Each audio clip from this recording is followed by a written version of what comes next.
السلام علیکم، آداب ناظرین، آپ سب کا ہماری اس یوٹیوب چینل اردو اسٹال میں خیر مقدم ہے۔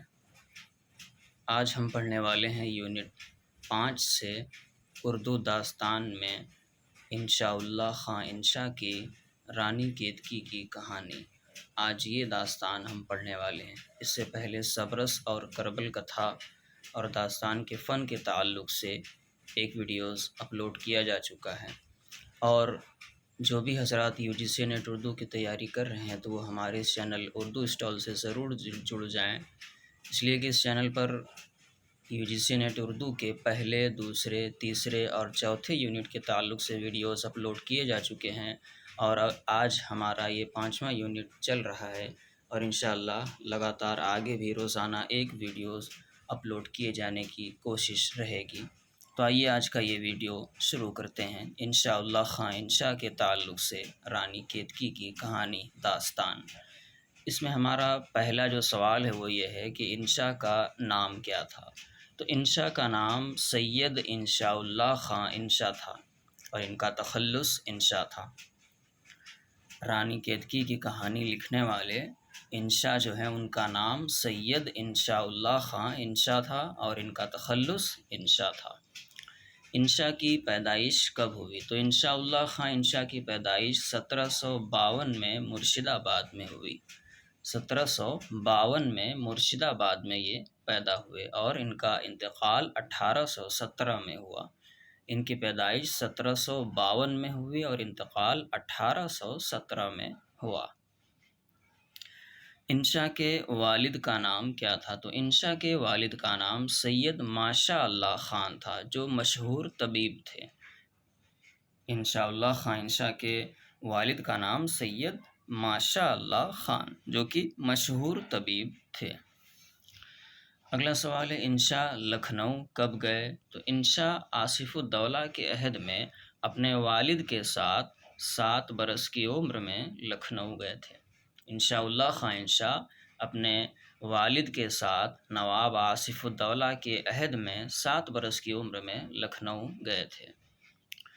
انشا کی کس سے ادبی چشمک تھی؟ انشاء اللہ خاں انشا کی کس سے ادبی چشمک تھی؟ مصحفی اور مرزا عظیم بیگ، ان دونوں سے انشاء اللہ خاں انشا کی ادبی چشمک تھی۔ انشاء اللہ خاں انشا کی مصحفی اور مرزا عظیم بیگ سے ادبی چشمک تھی۔ اگلا سوال ہمارا یہ ہے انشا نے دیوان کب مکمل کیا تھا؟ 7واں سوال ہے انشا نے دیوان کب مکمل کیا تھا؟ تو انشا نے 16 سال کی عمر میں دیوان مکمل کر لیا تھا۔ انشاء اللہ خاں انشا نے اپنا دیوان 16 سال کی عمر میں مکمل کر لیا تھا۔ سعادت علی خاں اور رنگین سے انشا کا کیسا تعلق تھا؟ سعادت علی خاں اور رنگین سے انشا کا دوستی کا تعلق تھا۔ یعنی اگر اس طریقے سے سوال پوچھ لیا جائے کہ سعادت علی خاں اور انشا آپس میں کیا تھے، تو دونوں آپس میں دوست تھے۔ ان کا کیا رشتہ تھا؟ دوستی کا رشتہ تھا۔ سعادت علی خاں، رنگین اور انشا، ان کا آپس میں دوستی کا رشتہ تھا۔ انشا اور رنگین کا شمار اردو کے کن شعراء میں ہوتا ہے؟ انشا اور رنگین کا شمار اردو کے ریختہ گو شعراء میں ہوتا ہے۔ اردو کے ریختہ گو شعراء کا جو ذکر آتا ہے اس میں انشا اور رنگین کا نام شمار کیا جاتا ہے۔ تو انشاء اللہ خاں انشا اور یہ رنگین، ان دونوں کا شمار اردو کے ریختہ گو شعراء میں کیا جاتا ہے۔ انشا نے کتنی شادی کی تھی؟ تو انشا نے 2 شادی کی تھی۔ ان کی پہلی بیوی کا نام عاشوری بیگم تھا، اور دوسری بیوی کا نام اچھی بیگم تھا۔ انشا نے 2 شادیاں کی تھی۔ انشا نے دریائے لطافت، انشا کی دریائے لطافت کیسی تصنیف ہے؟ انشا کی جو تصنیف ہے دریائے لطافت، یہ 1802 میں لکھی تھی انشا نے۔ یہ صرف و نحو کے قواعد پر مشتمل پہلی کتاب ہے۔ دریائے لطافت کس کی کتاب ہے؟ یہ انشاء اللہ خاں انشا کی کتاب ہے۔ دریائے لطافت ہے کیسی کتاب؟ تو یہ صرف و نحو کے قواعد پر مشتمل پہلی کتاب ہے۔ تو اگر یہ سوال پوچھ لیا جائے کہ قواعد کے تعلق سے پہلی کتاب کون سی ہے، تو وہ دریائے لطافت ہے، جو قواعد پر لکھی گئی ہے، صرف و نحو کے قواعد پر پہلی کتاب جو لکھی گئی ہے وہ دریائے لطافت، جو کہ انشاء اللہ خان انشا نے لکھی ہے۔ کب لکھی ہے؟ 1802 میں انشاء اللہ خان انشا نے صرف و نحو کے قواعد پر مشتمل پہلی کتاب دریائے لطافت لکھی ہے، جسے کسی اہل زبان نے لکھا ہے۔ یہ فارسی زبان میں ہے، اس کا اردو ترجمہ پنڈت برج موہن دتاتر کیفی نے کیا۔ دریائے لطافت کی تصنیف میں مرزا محمد قتیل بھی ساتھ رہے۔ دریائے لطافت جو صرف و نحو کے قواعد پر مشتمل پہلی کتاب ہے جسے کسی اہل زبان نے لکھا ہے، یہ فارسی زبان میں ہے، یہ اردو میں نہیں ہے، یہ فارسی۔ دریائے لطافت جو انشاء اللہ خان انشا کی ہے، یہ فارسی زبان میں ہے۔ اس کا اردو ترجمہ جو کیا گیا ہے وہ پنڈت برج موہن دتاتر کیفی نے کیا ہے۔ دریائے لطافت کا اردو ترجمہ کس نے کیا؟ تو پنڈت برج موہن دتاتر کیفی نے کیا ہے، اور دریائے لطافت کی تصنیف میں مرزا محمد قتیل بھی ساتھ تھے۔ اگلا سوال یہ ہے انشا کی اور تصانیف، انشا کی اور دیگر جو تصانیف ہیں ان کے تعلق سے۔ تو سلک گوہر یہ 36 صفحات پر مشتمل مختصر داستان ہے۔ یہ صنعت غیر منقوطہ، یعنی اس میں کوئی نقطے والا حرف نہیں ہے۔ انشا کی یہ تصنیف سلک گوہر جو ہے یہ 36 صفحات پر مشتمل مختصر داستان ہے۔ 36 صفحے کی یہ داستان ہے سلک گوہر، اور یہ کس صنعت میں لکھی گئی ہے؟ اگر اس طریقے سے سوال پوچھ لیا جائے کہ انشا کی وہ کون سی تصنیف ہے جو صنعت غیر منقوطہ میں لکھی گئی، تو وہ سلک گوہر ہے۔ اور سلک گوہر انشا کی کیسی تصنیف ہے یا پھر کس صنعت میں لکھی گئی؟ تو سلک گوہر یہ صنعت غیر منقوطہ میں لکھی گئی ہے۔ صنعت غیر منقوطہ کا مطلب یہ ہوتا ہے کہ اس میں نقطے والا کوئی بھی حرف نہیں ہے، سارے حروف بغیر نقطے والے ہیں۔ انشا کی اور تصنیف لطائف سعادت، جو نواب سعادت علی خان کے دربار کے لطیف واقعات کا اس میں بیان ہے۔ لطائف سعادت، اس میں نواب سعادت علی خان کے دربار کی لطیف واقعات کا ذکر ہے۔ ترکی روزنامچہ، اس میں انشا کے 1 ماہ 6 دن کے دن اور رات کے واقعات ہیں۔ ترکی روزنامچہ یہ انشا کی جو تصنیف ہے، اس میں انشا کے 1 ماہ 6 دن کے دن اور رات کے واقعات ہیں۔ اور پھر اس کے علاوہ انشا نے ایک کلیات، دیوان ریختی، دیوان بے نقطہ، قصائد اور رباعیات بھی لکھے ہیں جو انشا کی تصنیف میں موجود ہیں۔ یہ سارے انشا کی تصنیفات ہیں۔ اگلا سوال یہ ہے کہ اردو کی مختصر ترین طبعزاد نثری داستان کون سی ہے؟ اردو کی مختصر ترین طبعزاد نثری داستان کون سی ہے؟ تو رانی کیتکی کی کہانی۔ رانی کیتکی کی کہانی کیسی داستان ہے؟ تو مختصر ترین طبعزاد نثری داستان ہے رانی کیتکی کی کہانی۔ یہ کب لکھی گئی رانی کیتکی کی کہانی؟ تو رانی کیتکی کی کہانی 1803 میں لکھی گئی، اور امتیاز علی عرشی کے مطابق 1808 میں لکھی گئی، لیکن جو مشہور روایت ہے وہ یہی ہے کہ 1803 میں رانی کیتکی کی کہانی لکھی گئی۔ رانی کیتکی کی کہانی کب شائع ہوئی تھی؟ تو رانی کیتکی کی کہانی 1933 میں مولوی عبدالحق نے کتابی صورت میں شائع کیا تھا۔ انشاء اللہ خان انشا کی رانی کیتکی کی کہانی 1803 میں لکھی گئی، اور کب شائع ہوئی؟ 1933 میں شائع ہوئی۔ کس نے شائع کیا؟ مولوی عبدالحق نے اس کو شائع کیا تھا۔ سوال نمبر 16 یہ ہے رانی کیتکی کی کہانی کس کی فرمائش پر لکھی گئی؟ تو رانی کیتکی کی کہانی نواب صاحبزادہ حسین علی خان کی فرمائش پر لکھی گئی۔ رانی کیتکی کی کہانی نواب صاحبزادہ حسین علی خان کی فرمائش پر لکھی گئی۔ رانی کیتکی کی کہانی کس زبان میں لکھی گئی؟ تو رانی کیتکی کی کہانی خالص ہندی زبان میں۔ انشا نے یہ کہانی محض زباندانی کے مظاہرے کے لیے تخلیق کی۔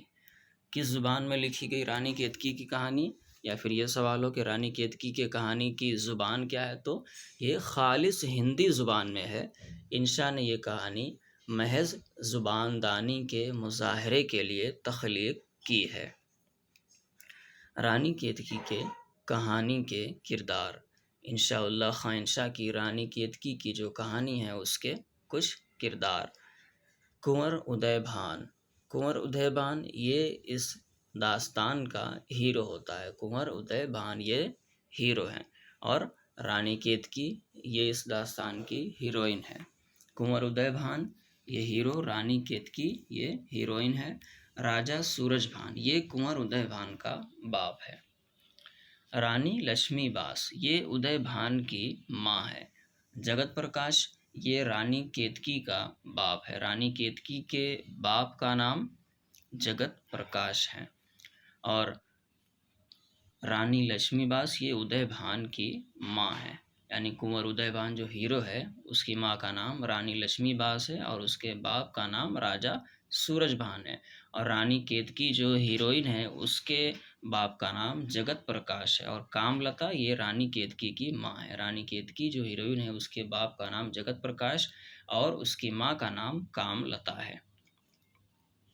اور مدن بان یہ رانی کیتکی کی سہیلی ہے۔ رانی کیتکی اس کی سہیلی کا نام مدن بان ہوتا ہے، اور مدن بان ہی رانی کیتکی کی کہانی جو داستان ہے اس کا سب سے متحرک کردار ہے۔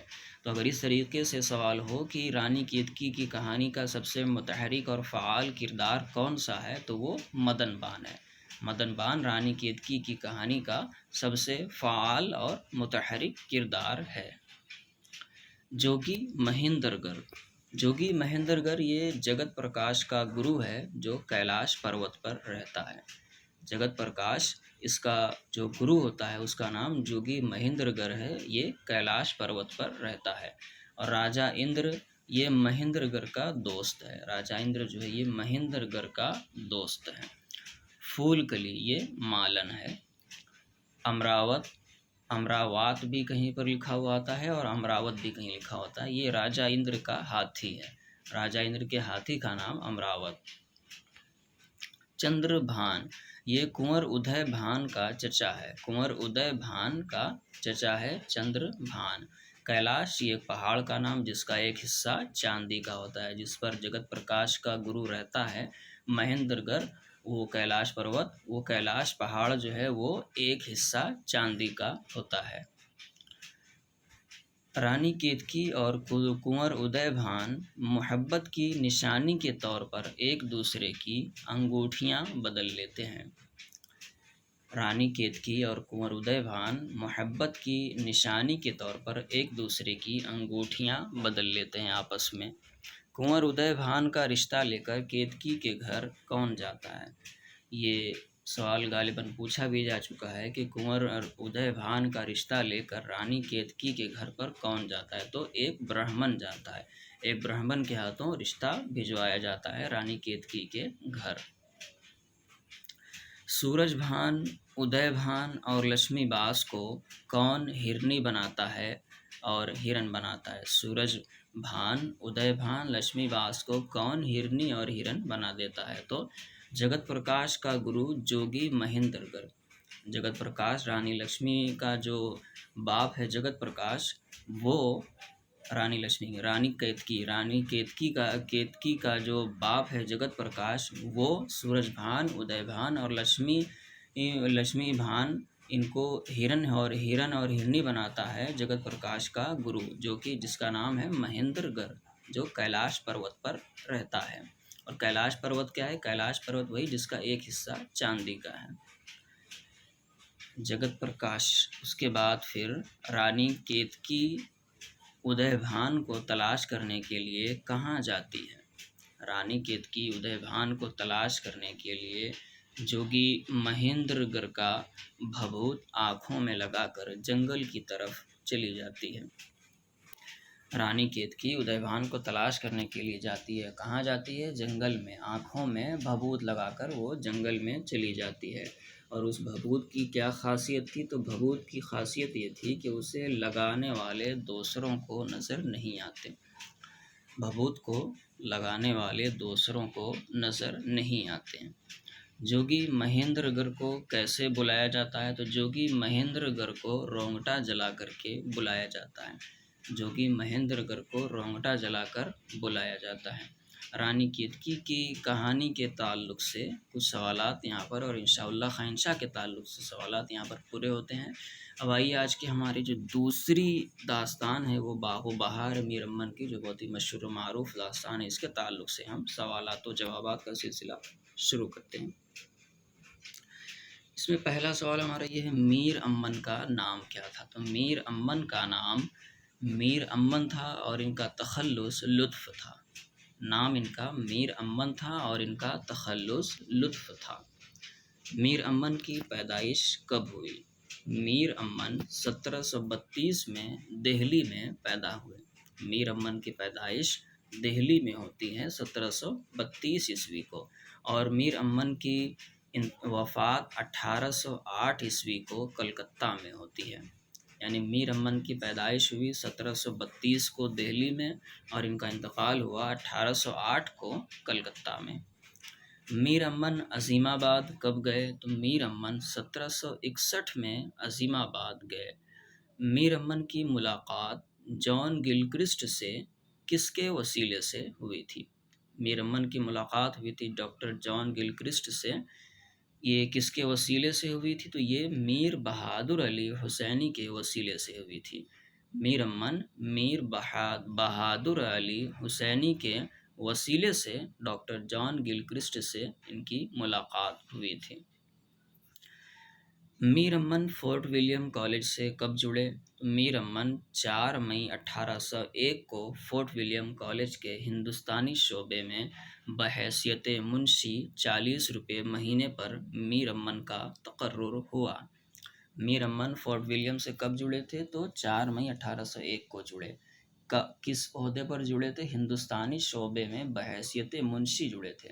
میر امن کو فورٹ ولیم کالج سے جو پہلی سیلری ملتی تھی وہ کتنے روپے مہینے تھی؟ وہ 40 روپے مہینے۔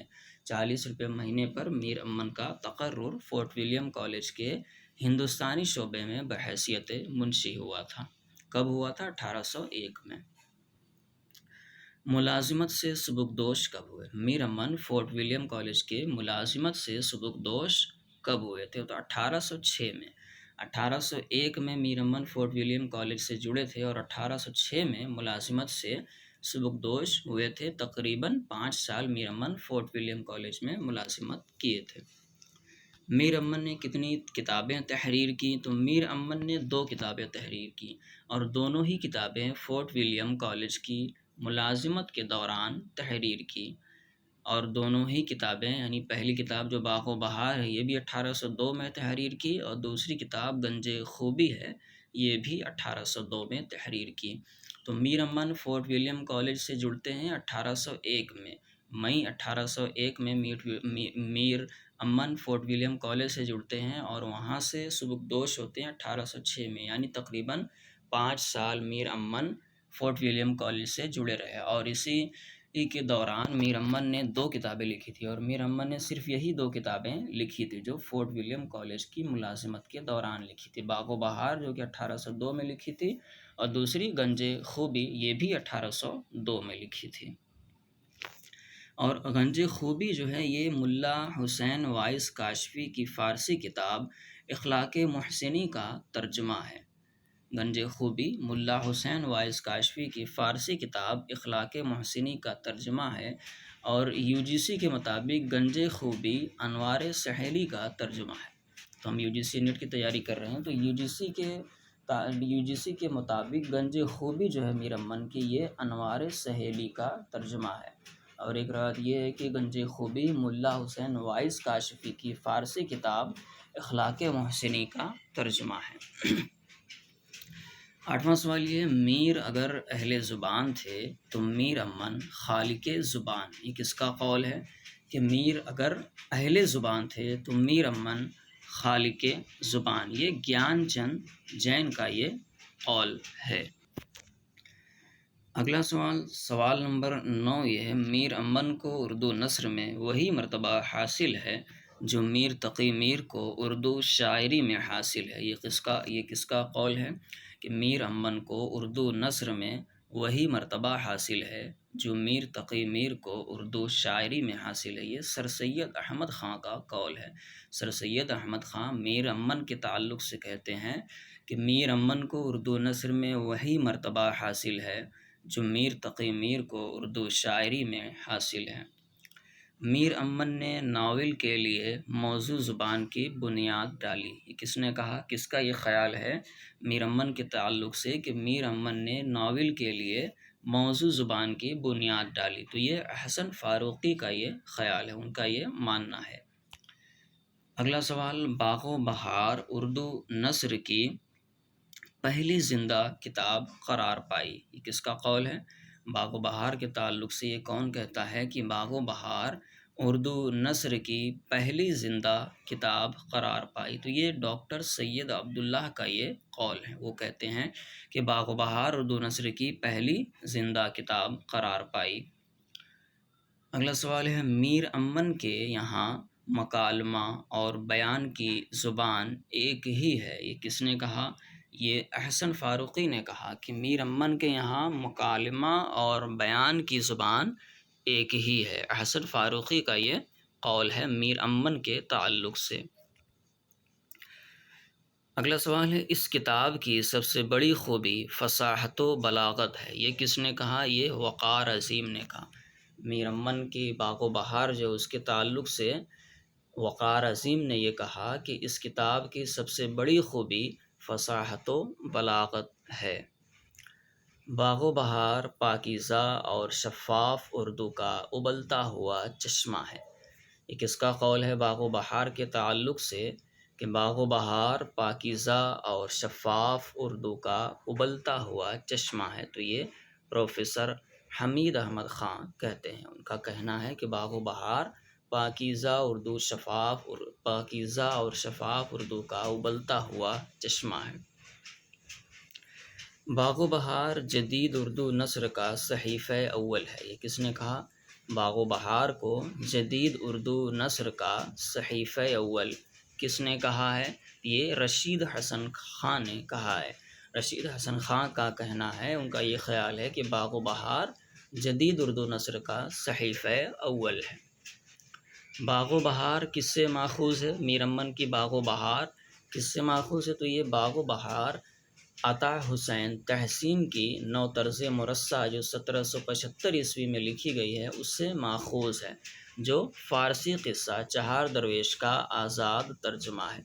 میر امن کی باغ و بہار یہ کبازاد نہیں ہے، بلکہ یہ عطا حسین تحسین کی نو طرز مرصع جو 1775 میں لکھی گئی تھی اس سے ماخوذ ہے، اور نو طرز مرصع یہ قصہ چہار درویش کا آزاد ترجمہ ہے۔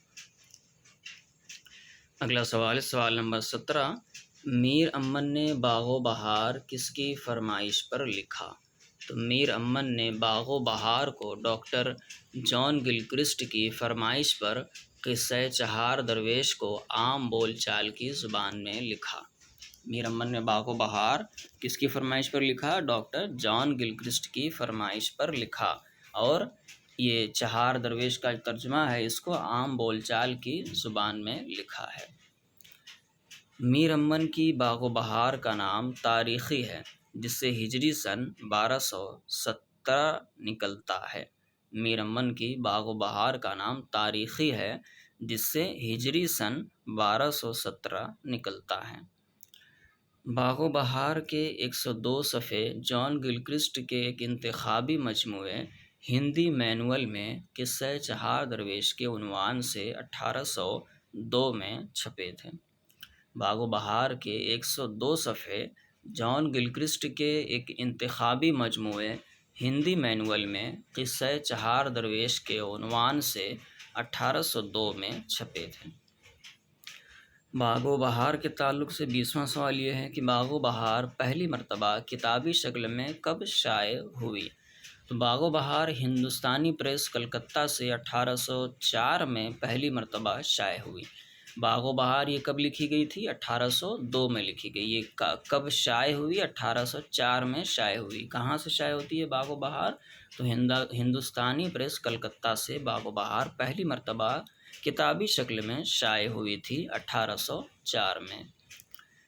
سوال نمبر 21، میر امن کو باغ و بہار پر فورٹ ولیم کالج کونسل کی طرف سے کتنا انعام ملا تھا؟ میر امن نے جو باغ و بہار لکھا تھا تو فورٹ ولیم کالج کونسل کی طرف سے ان کو 500 روپے انعام ملا تھا۔ باغ و بہار لکھنے پر کتنا انعام ملا؟ تو 500 روپے انعام ملا۔ باغ و بہار کے آخر میں کس کا پیش لفظ ہے؟ باغ و بہار کے آخر میں جان گلکرسٹ کا ایک ناتمام پیش لفظ ہے۔ میر امن کی باغ و بہار کے آخر میں ڈاکٹر جان گلکرسٹ کا ایک ناتمام پیش لفظ ہے۔ باغ و بہار کو اردو زبان کے لیے بیش بہا اضافہ کس نے قرار دیا؟ باغ و بہار کو اردو زبان کے لیے بیش بہا اضافہ کس نے قرار دیا؟ جان گلکرسٹ۔ جان گلکرسٹ نے باغ و بہار کو اردو زبان کے لیے بیش بہا اضافہ قرار دیا ہے۔ سوال نمبر 24، میر امن کی باغ و بہار ان تصنیفات میں سے ہے جو ایک بار پیدا ہو کر پھر نہیں مرتی۔ باغ و بہار کے تعلق سے کس نے کہا کہ میر امن کی باغ و بہار ان تصنیفات میں سے ہے جو ایک بار پیدا ہو کر پھر نہیں مرتی؟ یہ احتشام حسین کا یہ قول ہے۔ سوال نمبر 25 ہے، باغ و بہار میں سادگی اور برکاربیک وقت جمع ہیں، کس نے کہا؟ باغ و بہار میں سادگی اور پرکار بیک وقت جمع ہے۔ باغ و بہار میں یہ کلیم الدین احمد نے کہا باغ و بہار کے تعلق سے کہ باغ و بہار میں سادگی اور پرکار بیک وقت جمع ہیں۔ یہ پرکار نہیں بلکہ یہ پرکار ہے۔ پر کا مطلب ہوتا ہے بھرا ہوا، تو باغ و بہار میں سادگی اور پرکار بیک وقت جمع ہے، یہ کلیم الدین احمد کہتے ہیں۔ یعنی باغ و بہار میں سادگی بھی ہے اور کاریگری سے بھری ہوئی بھی ہے۔ پرکار یعنی کاریگری سے بھری ہوئی ہے، کلیم الدین احمد کا یہ ماننا ہے۔ 26واں سوال ہے، باغ و بہار میں کتنے قصے ہیں؟ تو باغ و بہار میں 5 قصے ہیں۔ ایک آزاد بخت کا ہے اور 4 درویشوں کا ہے۔ باغ و بہار میں کل 5 قصے ہیں، ایک آزاد بخت کا ہے اور 4 درویشوں کا ہے۔ چہار قصہ چہار درویش کے نام سے جانا جاتا ہے، اس میں 4 درویشوں کا قصہ ہے اور ایک قصہ آزاد بخت کا ہے۔ ٹوٹل 5 قصے باغ و بہار میں۔ اس کی ترتیب کچھ اس طریقے سے ہے کہ پہلا قصہ یہ پہلا درویش کا ہے، دوسرا قصہ دوسرے درویش کا، اور تیسرا قصہ آزاد بخت کا ہے، اور اسی کے ضمن میں خواجہ سرپرست کا بھی قصہ ہے۔ تیسرا قصہ آزاد بخت کا ہے اور چوتھا قصہ تیسرے درویش کا ہے اور 5واں قصہ یہ چوتھے درویش کا ہے۔ تو اس طریقے سے باغ و بہار کے قصوں کی ترتیب ہے، پہلا اور دوسرا یہ درویشوں کا ہے، پہلے دوسرے، اور تیسرا قصہ آزاد بخت کا ہے اور یہی قصہ خواجہ سرپرست کا بھی ضمن میں قصہ آتا ہے، اور چوتھا قصہ تیسرے درویش کا اور 5واں قصہ چوتھے درویش کا ہے۔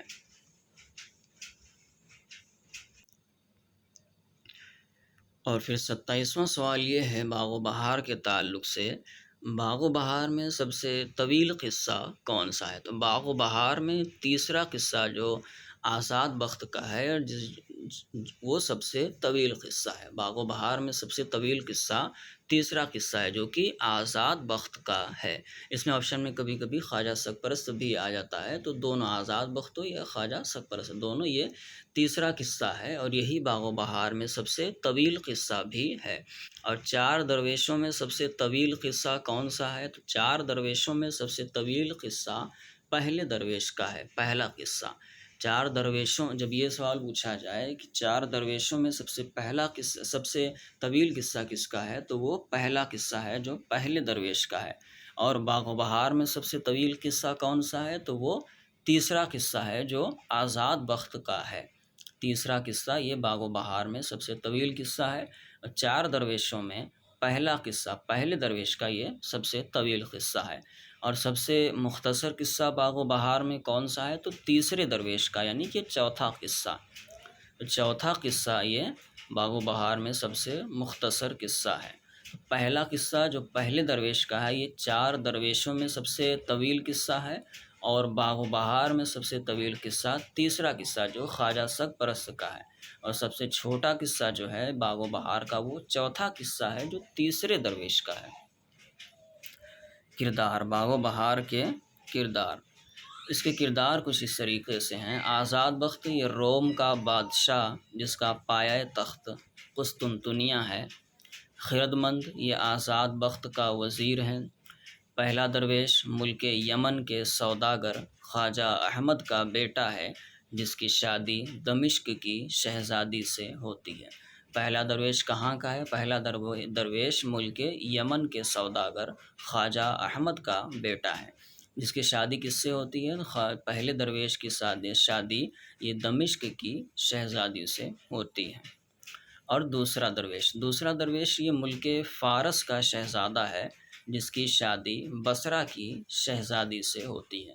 دوسرا درویش جو ہے یہ ملک فارس کا شہزادہ ہے۔ تیسرا درویش یہ ملک عجم کے بادشاہ کا بیٹا ہے جس کی شادی فرنگ کی ملکہ مہر نگار سے ہوتی ہے۔ اور چوتھا درویش یہ چین کے بادشاہ کا بیٹا ہے جس کی شادی پیر مرد اجمی کی بیٹی سے ہوئی جو ملک صادق کے قید میں ہے۔ تو اس طریقے سے یہ چاروں درویش ہیں جن کے تعلق سے ہمیں یاد کرنا بہت ضروری ہے کہ کون سا درویش کہاں کا تھا، اس لیے کہ یہ بہت اہم ہے۔